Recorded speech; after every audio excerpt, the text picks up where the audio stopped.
bonjour à tous sur la page Alex le pâtissier. Donc pour la première fois, on va commencer par faire des profiteroles. Donc on va commencer par la crème pâtissière. Donc toutes les pesées seront marquées dans la vidéo. J'ai fait une page spécialement avec toutes les quantités. Donc on va commencer avec le lait à faire chauffer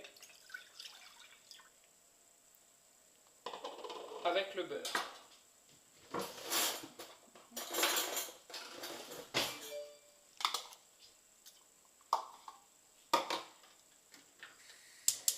Et dedans, on va rajouter une petite goutte de vanille. Je prends de la vanille liquide, ça coûte moins cher. Donc pendant que le lait chauffe avec le beurre, on va mélanger le sucre et la maïzena pour que ça soit assez homogène, pour éviter les grumeaux. Et on va casser notre œuf dedans. Et ça va bien le mélanger.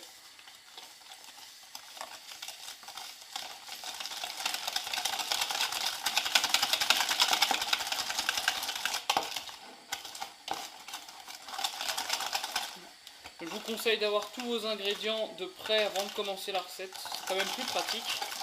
Vous n'avez pas besoin de courir pendant que votre lait chauffe. Voilà.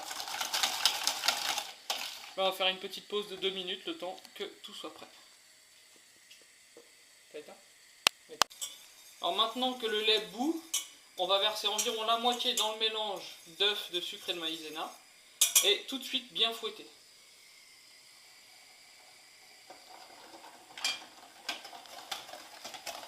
Et une fois que c'est bien mélangé, on reverse le plus vite possible dans l'autre moitié du lait. Et maintenant, on va cuire la crème pâtissière. Donc il faut bien mélanger pour éviter que ça brûle dans le fond. Et on va mélanger jusqu'à ce qu'elle épaississe. Donc la reporter à ébullition pendant environ une petite minute, un peu moins. Il faut bien mélanger dans le fond.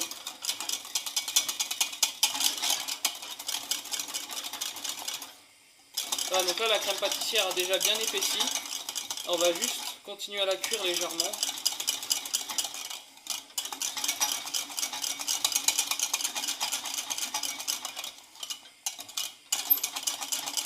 Voilà, donc là ma crème pâtissière est prête.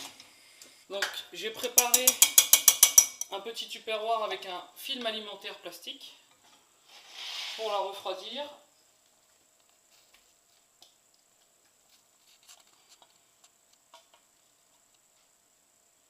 Voilà. Donc le tupperware c'est tout simplement pour la faire refroidir plus facilement. Et le film plastique c'est pour éviter qu'au contact de l'air, la crème pâtissière ne croûte. Donc bien la fermer. Et on va la laisser refroidir un petit peu à température ambiante. Il faut la refroidir le plus rapidement possible, mais si vous la mettez chaude dans votre frigo ne va pas apprécier. On se retrouve après une petite pause vaisselle. Donc maintenant que la crème pâtissière est faite, on va la laisser un petit peu refroidir tranquillement dehors. Ensuite on la met au frigo pour qu'elle soit bien froide. Donc on va attaquer ensuite par la pâte à choux. Donc on va faire bouillir l'eau, le sucre avec le sel et le beurre. Donc méfiez-vous surtout en pâtisserie, surtout sur des petites quantités. Faire très attention au pesé. Sur une quantité si petite, le moindre gramme de sel, ça change tout. Ensuite, donc, nous avons les œufs entiers légèrement battus et notre farine prête. Donc, on va porter le mélange de l'eau et du beurre à ébullition et on se retrouve juste après.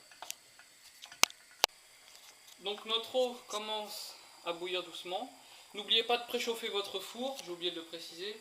Donc moi je le mets à 180 degrés. Si vous avez la fonction cuisson à sol dans votre four, c'est mieux. Ça évitera que vos choux ne gonflent de trop et n'explosent. Sinon, cuisez-les donc en four traditionnel, chaleur tournante, mais ils risquent d'être assez déformés. Donc maintenant que notre mélange est bien à ébullition, notre beurre est entièrement fondu, on va le sortir du gaz, mélanger notre farine.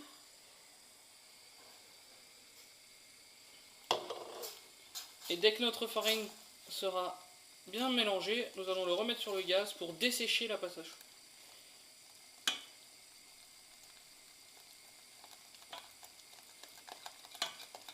Pareil, faites attention à ne pas brûler le fond. Voilà. Donc maintenant, on va dessécher la pâte à choux. Donc il faut que ça fasse une belle boule bien homogène. Sur des petites quantités, ça va très vite, ça commence déjà à le faire. Voilà, ça fait une belle boule bien homogène.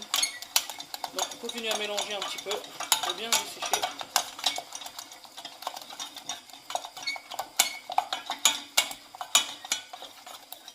Voilà, on a une belle boule.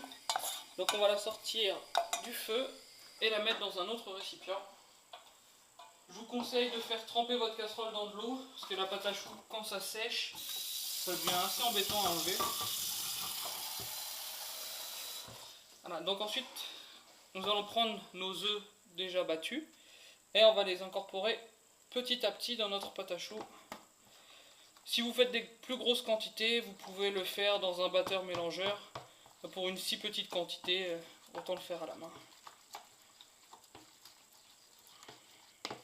Donc, bien mettre petit à petit, bien mélanger.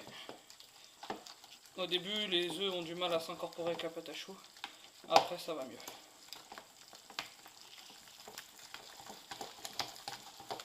Voilà. Donc, ne faites pas votre pâte à choux trop liquide. Ne mettez pas toute la quantité d'œufs directement.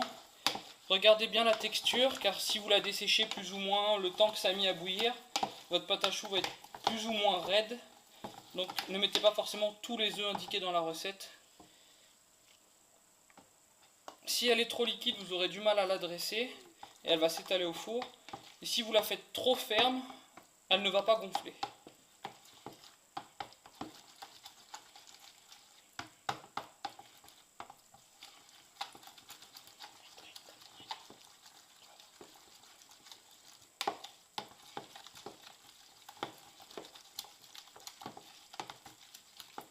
C'est assez long à mélanger à la main, parce que les œufs ne se mélangent pas facilement.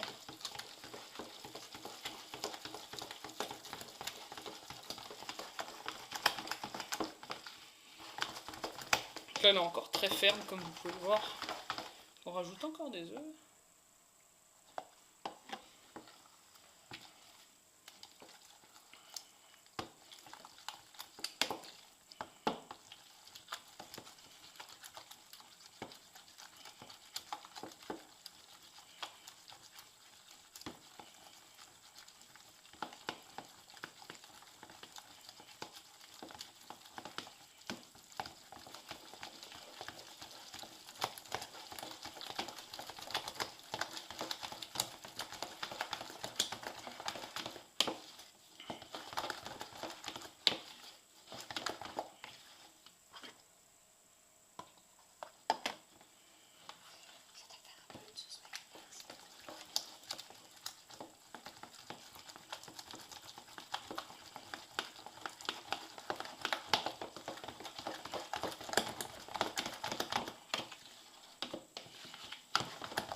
Donc là, la pâte à choux commence à être bien. Je vais rajouter encore un petit peu d'œuf. Je ne vais pas tout mettre, je vais laisser un petit peu. Car comme je l'ai dit tout à l'heure, sur une petite quantité, le peu d'œuf que vous allez rajouter, ça peut tout changer. Donc là, ma pâte à choux est bien. Je la mélange bien pour que les œufs soient intégralement incorporés. Et elle sera prête à dresser.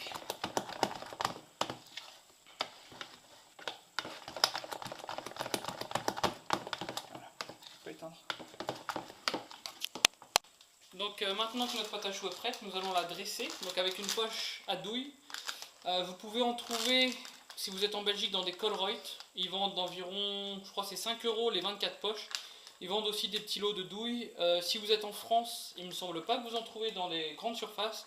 Mais des magasins spécialisés, maintenant il y en a un petit peu partout, soit pour des professionnels ou même pour les amateurs. Vous savez en trouver assez facilement. Donc on va les dresser sur une feuille de papier sulfurisé. Si vous avez des cils-pâtes, c'est encore mieux, mais tout le monde n'en a pas. Vous allez sûrement devoir faire 2 fournées selon la taille de votre flaque et la taille de vos choux. Voilà. Moi je pense qu'une fournée suffira. Donc vous dressez vos choux de la taille que vous voulez, plus ou moins gros. Je compte environ 3 à 4 choux par personne pour un dessert. Ça dépend le repas que vous faites avant, si vous êtes gourmand ou pas. Ne collez pas trop vos choux quand vous les dressez, parce qu'ils vont gonfler et s'ils sont trop collés, ils vont mal cuire au four. Voilà, donc moi j'aurai 2 petites fournées. Donc je vais les mettre au four et on se retrouve juste après.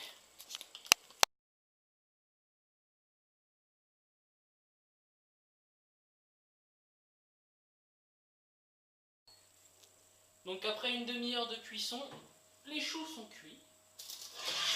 Donc, voilà. Donc vous comptez environ une demi-heure de cuisson à cette température. Et comme vous voyez, vous regardez en dessous, quand ils sont bien colorés partout, c'est qu'ils sont cuits. Et ils sont bien gonflés. Donc moi je vais cuire la seconde partie de la pâte à choux qu'il me reste. Et on se retrouve après. Donc maintenant que tous nos choux sont cuits, on les laisse à refroidir tranquillement. On va préparer la ganache au chocolat. Donc nous avons la crème liquide entière. En général pour la pâtisserie, n'achetez pas de crème allégée. Puisque déjà si vous voulez faire monter en chantilly, ça ne marchera pas. Ce qui fait monter la chantilly, c'est les bulles d'air qui sont emprisonnées par les molécules de matière grasse. Donc si vous achetez de la 0%, ça ne montera pas. Et quitte à se faire plaisir, autant prendre du gras. Donc on va la faire chauffer au micro-ondes pour gagner du temps. C'est une petite quantité, sinon vous pouvez la faire également à la casserole, mais au micro-ondes ça va quand même assez vite. Et j'ai préparé dans un autre récipient mon chocolat noir, coupé assez fin, pour qu'il fonde plus facilement quand j'ajouterai la crème dedans. Maintenant que notre crème est bien chaude, on va la verser sur notre chocolat, petit à petit. Donc, je mets une première partie et je mélange bien. Et vu que mon chocolat a été coupé fin, il fond tout de suite. Voilà. Et ensuite, vous mettez le reste. Voilà. Une fois que c'est bien mélangé, vous ajoutez votre beurre qui va fondre tout seul avec la température de la crème.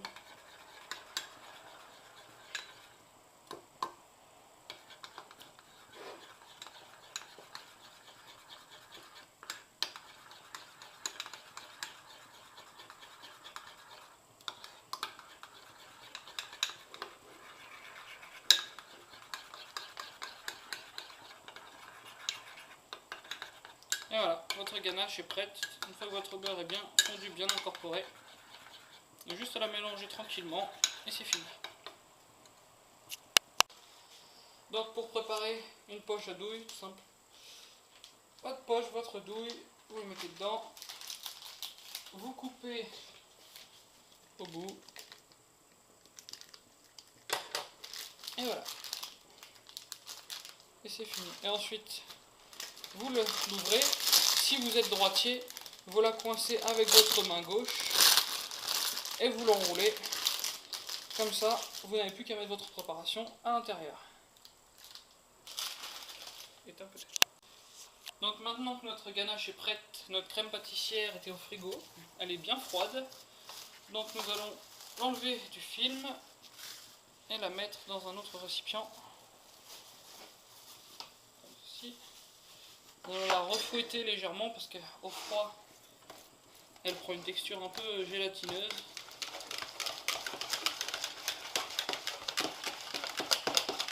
Voilà. Elle est bien ferme.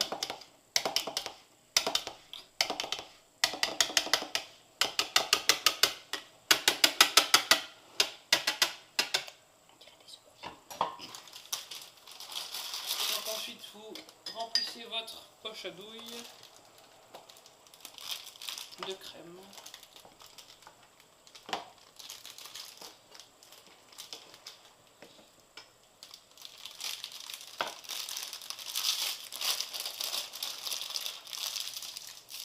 Et nous allons garnir nos choux.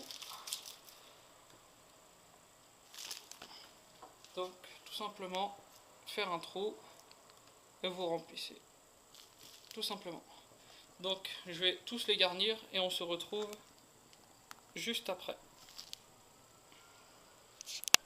Donc tous nos choux sont garnis. Donc pour moi ça fait 34 choux. Donc vous calculez 3-4 choux par personne. Vous pouvez aller même jusqu'à 5 si vous avez fait un repas plus léger avant.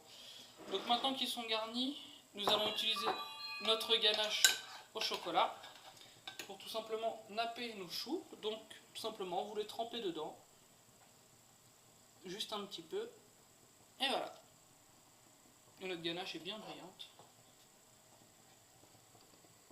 Vous pouvez utiliser du chocolat au lait si vous préférez pour la ganache. Moi j'utilise du chocolat noir culinaire de la marque Côte d'Or. Ça vous pouvez en trouver dans toutes les grandes surfaces sans aucun problème. Vous pouvez prendre d'autres marques. Le Nestlé est très bien aussi pour la pâtisserie. Peut-être un petit peu plus cher. Et voilà, donc on se retrouve une fois que j'aurai fait ça avec tous mes choux. Donc maintenant que tous nos choux sont nappés, nous allons les mettre légèrement au frigo pour que la ganache fige. Et ensuite, il ne vous restera plus qu'à dresser de belles assiettes avec par exemple une petite chantilly à la vanille. Et vous pouvez faire une petite décoration avec le reste de ganache au chocolat. Ou pour les plus gourmands, vous pouvez la manger comme ça, c'est très bon.